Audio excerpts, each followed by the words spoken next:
Hello दोस्तों, नमस्कार। आज हम उत्तराखंड की चौथी क्लास लेकर आए हैं। उत्तराखंड का भौगोलिक अध्ययन। ठीक है। भौगोलिक आधार पे उत्तराखंड को कितने भागों में बांटा गया है इसके बात करेंगे। इससे पहले हमने बात की थी उत्तराखंड को अक्षांशीय जो उसका विस्तार था, देशांतरीय विस्तार था, तो कौन सी इससे सीमाएं हैं, किस किस जिले से लगती है, इस पे बात करी थी। तो आज की वीडियो में हम बात करेंगे कि इसका विभाजन कितने टाइप में किया गया है, कितने प्रकार से इसका विभाजन किया गया है। तो उत्तराखंड को जो भौगोलिक के आधार पे जो बांटा गया है, 8 प्रकार से इसको बांटा गया है। कितना? 8 प्रकार।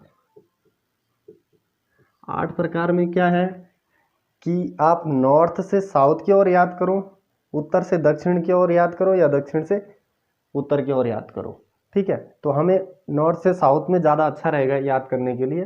ठीक। और इसके बाद देखो, इधर से ये हिमालय पर्वत की जो श्रृंखलाएं हैं ना, ये जो हिमालय पर्वत की श्रृंखलाएं हैं, और इसके दोनों तरफ क्या है, 2 नदियां हैं।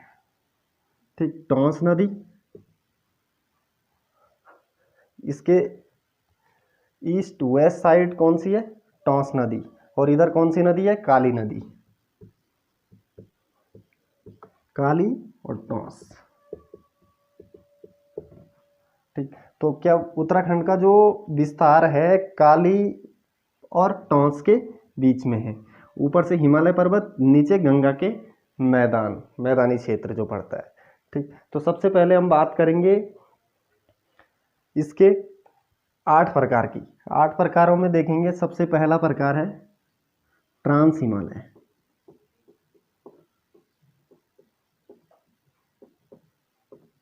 ट्रांस हिमालय, इसी को एक अन्य नाम से बोलते हैं तिब्बत हिमालय। तिब्बत हिमालय। ठीक है। या इसको बोलते हैं टीथिस हिमालय।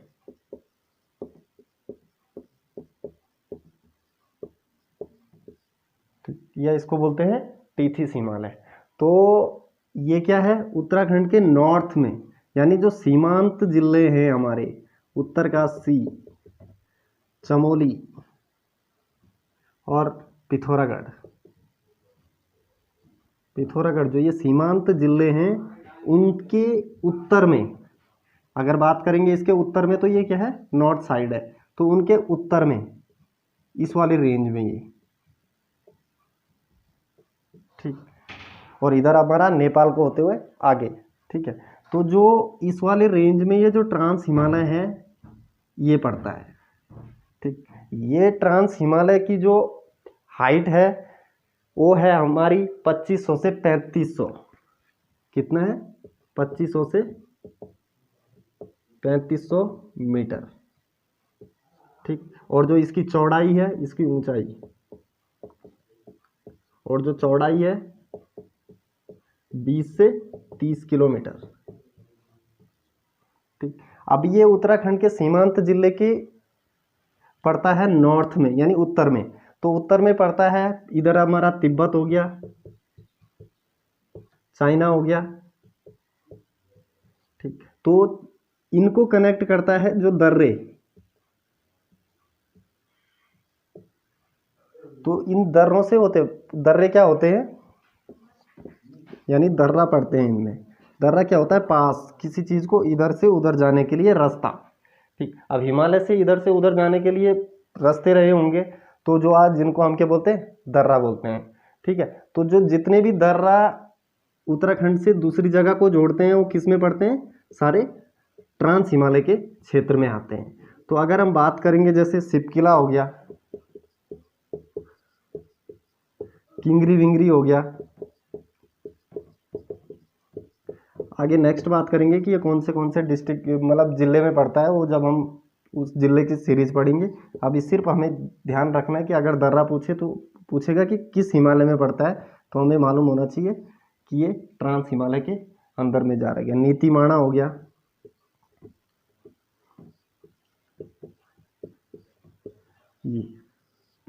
ये आता है हमारा ट्रांस हिमालय के अंदर में। ठीक है। और ट्रांस हिमालय जो है, ये जैक्सर श्रेणी, जैक्सर श्रेणी।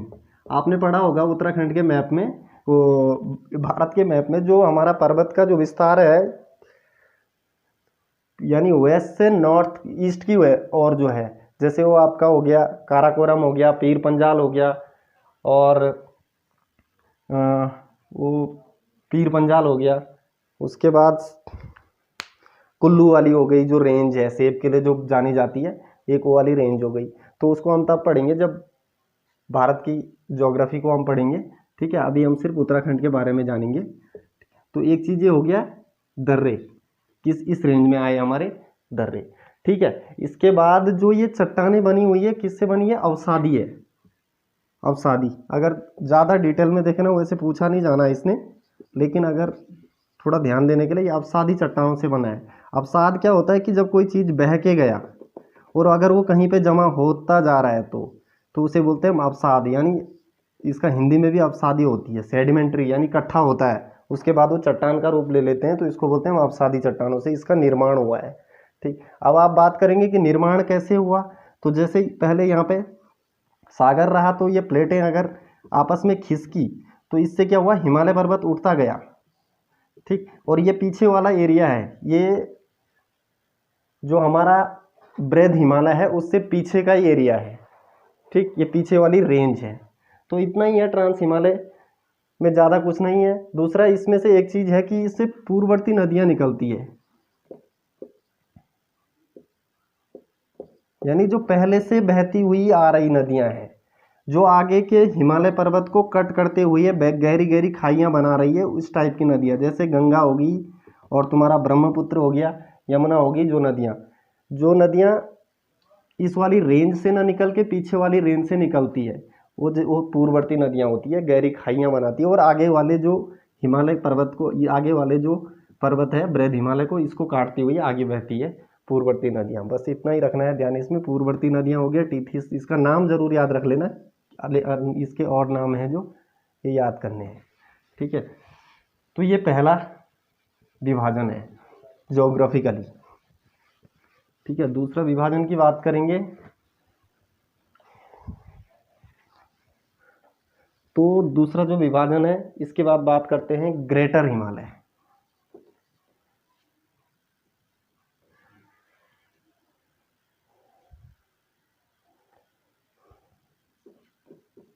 ग्रेटर बृहद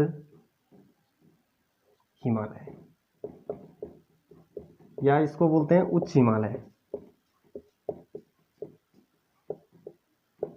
या इसको बोलते हैं महान हिमालय।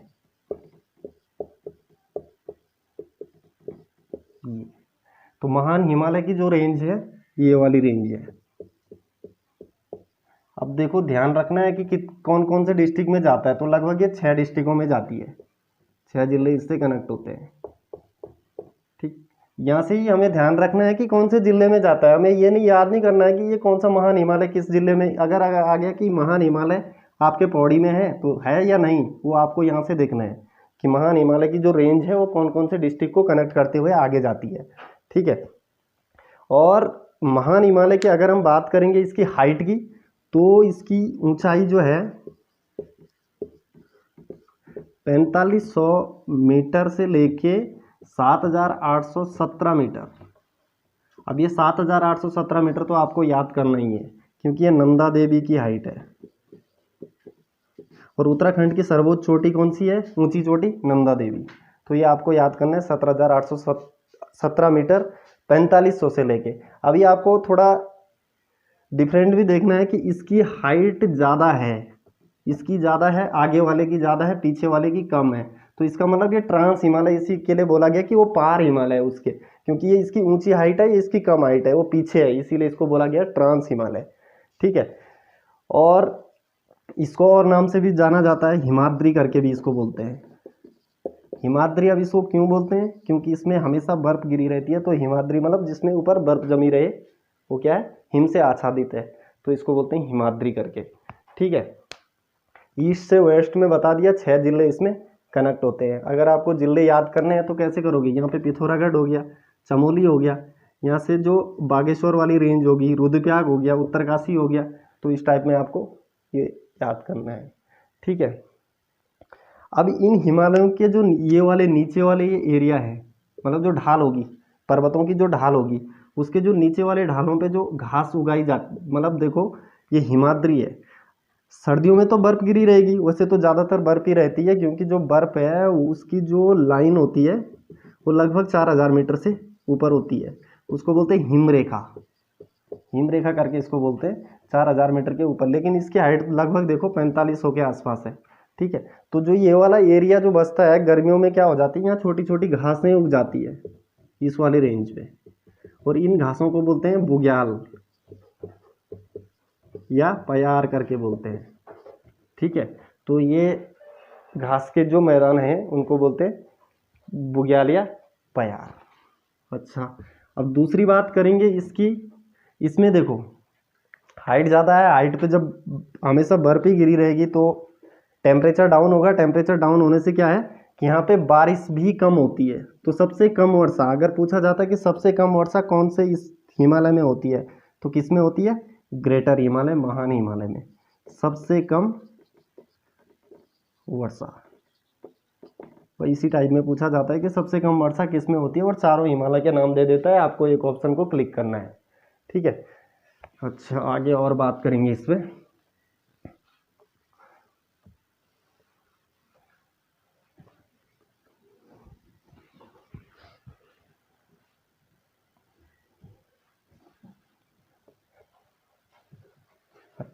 अभी तीसरा विभाजन देखना है हमने।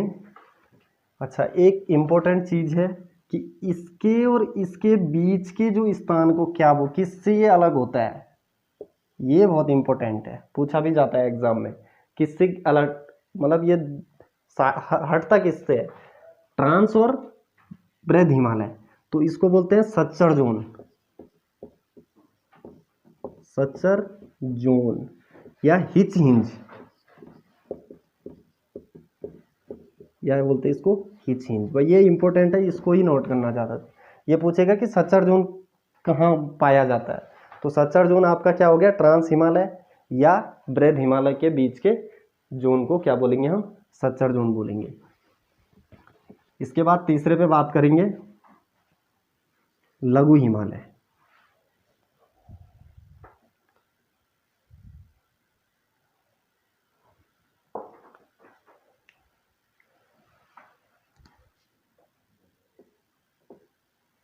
लघु हिमालय या मध्य हिमालय,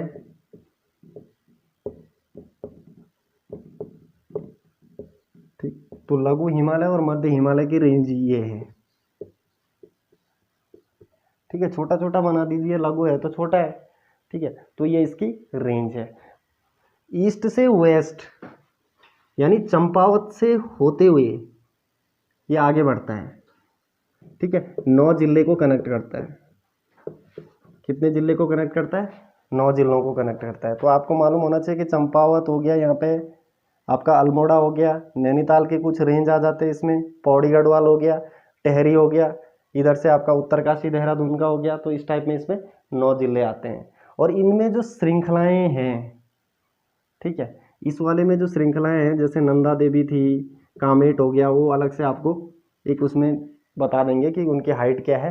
वो जो बड़ी बड़ी चोटियाँ हैं वो सारी इसमें पड़ती है। देखो आप 4500 से जो जितनी भी ऊपर की चोटियाँ होगी वो सारे इसमें पड़ेंगे, और उससे छोटी जो चोटियाँ हैं वो इसमें पड़ेंगे। जैसे इसमें मसूरी हो गया, मसूरी हो गया, बिनसर हो गया, द्रोणगिरी हो गया, इस टाइप की जो चोटियाँ हैं ये इस वाली रेंज पे पड़ती है। तो आपको ध्यान भी रखना है कि नंदा देवी अगर आपको चमोली में है तो चमोली हाइट में है, हाइट का मतलब है कि बृहद हिमालय की बात कर रहे हैं। ठीक है, अगर हम बात करते हैं मसूरी हो गया, देवबन हो गया, इस टाइप की बात करते हैं तो हमें मालूम है कि ये लघु हिमालय में है। तो हमें अगर वो डिस्ट्रिक्ट पूछता है तो हमें माइंड में ये भी रखना है कि ये अगर बृहद हिमालय अगर चमोली में है ही, मतलब अगर चमोली में लघु हिमालय की रेंज नहीं है तो नहीं हो सकता ये वाली रेंज इस वाले में। तो हमें यहाँ से क्या हो जाएगा, वो याद हो जाएगा हमें कि कौन सा किस डिस्ट्रिक्ट में है, अगर हमें ये वाला माइंड में है तो। ठीक है, अच्छा इसमें इसकी अगर हम हाइट की बात करते हैं, ऊंचाई, इसकी हम औसत ऊंचाई की बात करते हैं, तो इसकी औसत ऊंचाई की बात करते हैं तो 1800 से लेके 3000 मीटर है। ठीक है, औसत ऊंचाई है, इसका मतलब कहीं ये ज़्यादा होगी कहीं ये कम होगी। तो लोएस्ट पॉइंट का क्या होगा 1200 है, और हाईएस्ट पॉइंट क्या हो गया 4500 मीटर, ये इसकी एवरेज है। ठीक है, अब लोएस्ट पॉइंट 1200 से लेके और हाईएस्ट पॉइंट 4500 तक, तो 4500 के बाद क्या आपका कौन सा हिमालय आ जाएगा, बृहद वाला आ जाएगा। ठीक है, अच्छा इसकी देवबंद हो गया, मसूरी, रानीखेत, बिनसर, ये बता दिया, सारे इसी रेंज में पड़ते हैं, उनको हम अलग से डिस्कस करेंगे जब हम बात करेंगे चोटियों की। ठीक, और इसमें नदियां निकलती है कुछ, आपने नाम सुना होगा दूधातोली। दूधातोली की एक रेंज है, इसको बोलते हैं, दूधातोली को ही बोलते हैं उत्तराखंड का पामीर।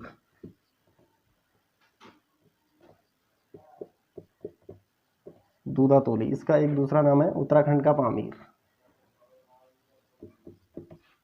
उत्तराखंड का पामीर। पामीर बोले तो पठार, इस टाइप का, जैसे वो पामीर का पठार है तो इसको बोला जाता है उत्तराखंड का पामीर।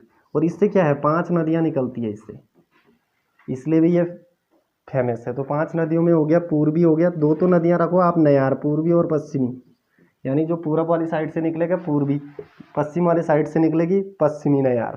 ठीक है, बोनोगाड हो गया और रामगंगा हो गया। ठीक है, तो इससे 5 नदियां निकलती है। और नैनीताल की रेंज में आते हैं तो ताल भी इसमें पड़ते हैं। ठीक है, और इस दूधातोली की बात करो, 5 नदियां इससे निकलती है। और उसके बाद दूधातोली का जो कोदिया बगड़ है, कोदिया बगड़, भीड़चंद सिंह गढ़वाली जी का समाधि है यहाँ पे।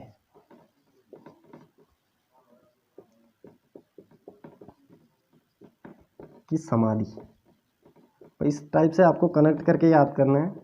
भीड़चंद सिंह गढ़वाली जी की समाधि है, कोदिया बगड़ दूधातोली रेंज में आता है, इसको हम उत्तराखंड का पामीर बोला जाता है। मोस्टली यही क्वेश्चन पूछा जाता है कि उत्तराखंड का पामीर किसे कहते हैं, तो दूधातोली।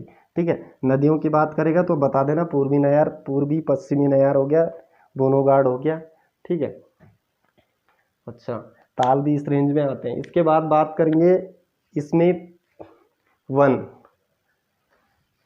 अब हाइट हमें मालूम है, देखो 45 से यानी 4000 के ऊपर के बाद तो हिमाद्री एरिया है, यानी हिमानी जलवायु भी बोलते हैं उसके लिए, हिमानी जलवायु भी इसी का नाम है, हिमाद्री भी इसी को बोलते हैं। 4000 से ऊपर की तो ये है, तो इसका मतलब यहाँ पेड़ पौधे तो सिर्फ घास के मैदान होंगे, पेड़ पौधे नहीं।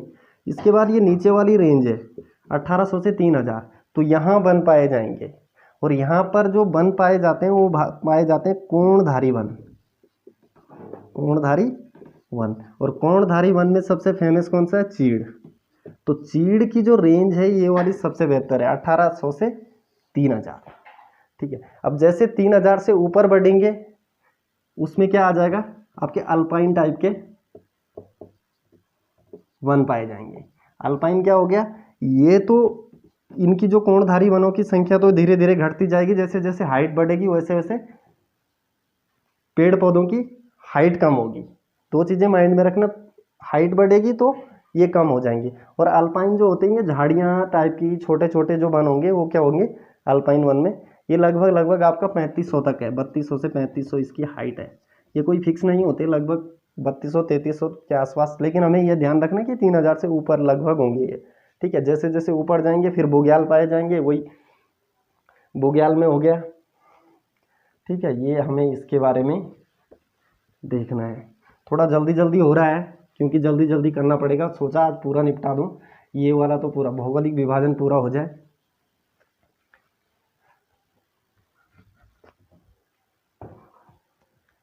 इसके बाद बुग्याल की बात करेंगे, थच कहते हैं इसको, बुग्याल को थोड़ा ऐसे ही रखना, हिमाचल प्रदेश में।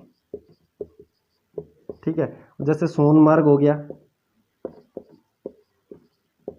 सोनमर्ग हो गया, गुलबर्ग हो गया, इस टाइप में कश्मीर में इसको मर्ग बोलते हैं। ठीक है, तो कश्मीर में क्या बोलते हैं इसको, मर्ग बोलते हैं। ठीक, वो खैर नेक्स्ट वीडियो में आपको दे देंगे, जो ये शॉर्ट जो बचे हुए रहेंगे, लेकिन अभी थोड़ा कंसेप्ट को समझने की कोशिश करेंगे। ठीक, अब आती है बात द्वार की। ठीक है, नेक्स्ट वाला है, 3 हो गया, चौथा है, इसको बोलते हैं दून द्वार, या देखो पर्वत धीरे धीरे खत्म हो रहे हैं तो उसके बाद ये द्वार खुल रहे हैं, सीधे बोलो द्वार। ठीक है, तो दून द्वार की बात करेंगे। दून द्वारों में आपका आएगा मध्य हिमालय और शिवालिक के बीच में। देखो इसके नीचे की जो रेंज है ये शिवालिक वाली रेंज है। ठीक है, ये कौन सा है, मध्य हिमालय या लघु हिमालय। इसके बीच का जो ये एरिया है ये है द्वार वाला एरिया। ठीक, इधर ये काफ़ी चौड़ा होता है लेकिन इस साइड जाते जाते ये कम हो जाता है। ठीक, तो इसमें से सबसे फेमस द्वार है दून द्वार, देहरादून वाला। ठीक, और यही पूछा जाता है कि सबसे बड़ा वाला है देहरादून वाला। इसकी 75 किलोमीटर इसकी लंबाई है, 75 किलोमीटर्स की लंबाई है, और 24 से 32 किलोमीटर की इसकी चौड़ाई है। ये सबसे फेमस द्वार है दून द्वार। ठीक है, इसके बाद नैनीताल में है पतली दून और कोटा दून। ठीक, इस ये वाला जो नैनीताल है इसमें पाए जाएंगे पतली दून और कोटा दून, कोटा दून। ठीक, 2 यहाँ पाए जाएंगे। और पतली वाला दून है ये कार्बेट के बीच में है, ये ध्यान रखना, जो कार्बेट नेशनल पार्क है उसके बीच में है ये पतली दून। पूछा जाता है कभी कि पतली दून कहाँ पाया जाता है, तो ये कार्बेट नेशनल पार्क के अंदर में आता है। ठीक है, और ये वाला एरिया है ये सर्वाधिक भूस्खलन यहाँ पे होता है, सर्वाधिक भूस्खलन। सर्वाधिक भूस्खलन इसीलिए होता है क्योंकि ऊपर इसमें हिमालय की, वो लघु हिमालय की जो ढलाने हैं, नीचे वाली ढलाने, और नीचे क्या है, नदियों और घाटियां जो पाई जाती है, गहरी घाटियां, तो इसलिए क्या है इसमें भूस्खलन होता है। ठीक है, और कोठारी और चौखुमदून का है पौड़ी में, तो पौड़ी में क्या है, कोठारी और चौखुमदून। ठीक, तो हमें ये याद रखना है कि दून द्वार, तो दून द्वार का तो हमें लंबाई चौड़ाई याद रखना है, माइंड में रखना है। पौड़ी में कोठारी और चौखुमदून है, पतली दून आपका नैनीताल में है, और नैनीताल किस में है, कार्बेट के अंदर में, और कोटा दून का है यही है। बस इसमें से इतना ही आपको ध्यान में रखना है। ठीक है, और ये चौरस घाटियाँ होती है, इस टाइप की ये दून, चौरस मतलब 4 इसमें होता है, और इस साइड इसकी चौड़ाई कम होती जाती है। ठीक, अब बात करेंगे नेक्स्ट शिवालिक।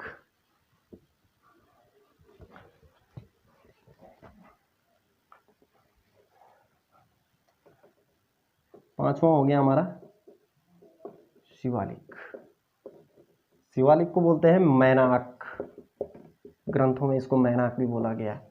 इसको शिव की भौं भी बोलते हैं, शिव की भौं बोले तो बाजू। ठीक है, इसको बोलते हैं पाद, यानी जो पाद बोले तो पैर, पर्वतों का नीचे का हिस्सा है, तो इसको क्या बोलते हैं, पर्वतों के नीचे के हिस्से को सिर्फ पैर टाइप का बोलते हैं इसको, या हिमालय का पाद भी बोलते हैं इसको। ठीक है, हिमालय का पाद बोले तो पैर। ठीक, ये इसके, अच्छा इसके बाद बात करेंगे आगे।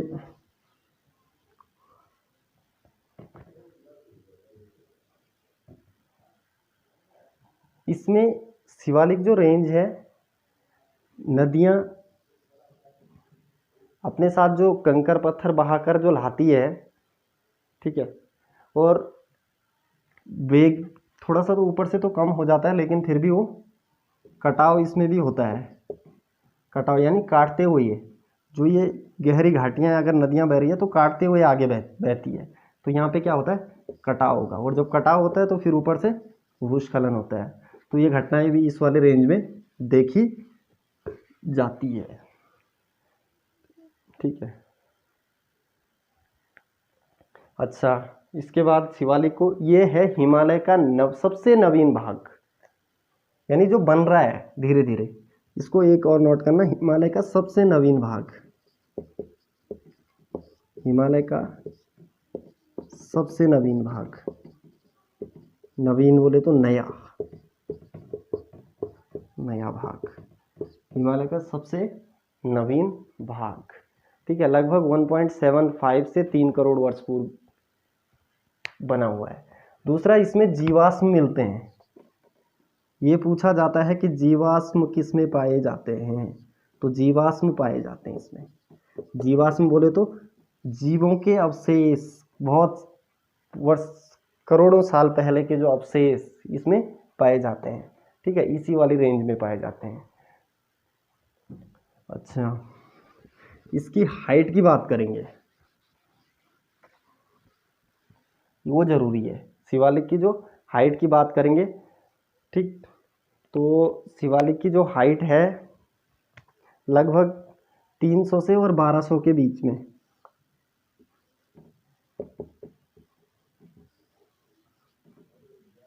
के रेंज में है।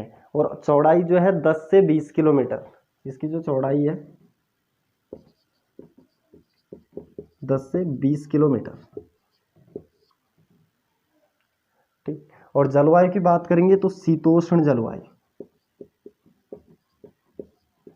शीतोष्ण जलवायु का मतलब है शीत और उष्ण दोनों इसमें पाए जाते हैं, ठीक है। और सर्वाधिक जो पर्यटक आते हैं वो इसी रेंज में आते हैं, क्योंकि यहाँ की जलवायु अच्छी है, शीत उष्ण है।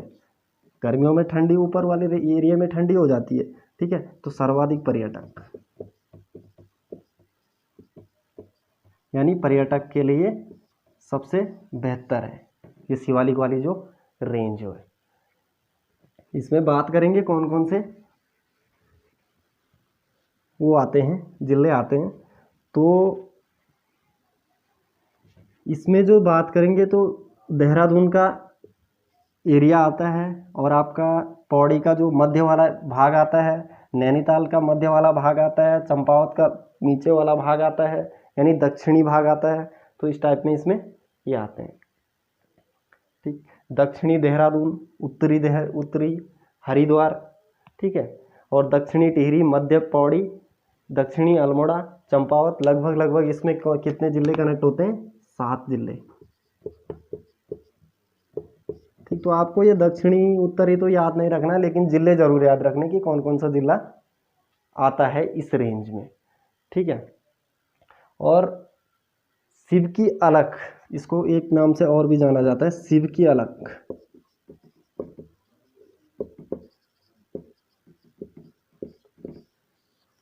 ठीक, इसको एक नाम से और भी जाना जाता है, शिव की अलख। तो आज 5 पे हमने बात करी, जो बाकी 3 और बचते हैं उनमें नेक्स्ट वीडियो में बात करेंगे। और यहाँ तक अगर हम बात करें, याद करने का एक तरीका है, आप एक नदी बनाओ, नदी का सबसे ऊपरी है हिमालय वाला रेंज है, हिमालय के बाद इसमें ग्रेटर हिमालय आ जाएगा। ग्रेटर हिमालय में देखो नदियाँ यहाँ से निकली, पूर्ववर्ती नदियाँ जो पहले वाली है अंदर यहाँ से निकली, उसके बाद देखो इसमें अवसाद लेके आ रहा है, तो उस टाइप में इसको नोट करना है। आगे बाबर वगैरह तराई की बात करेंगे तो ज़्यादा नदियों पे कंसेप्ट तब ज़्यादा समझ आएगा। तो आज के लिए काफ़ी है, इतना समय ज़्यादा हो गया है, तो लाइक करें, वॉच करें और शेयर करें। Thank you.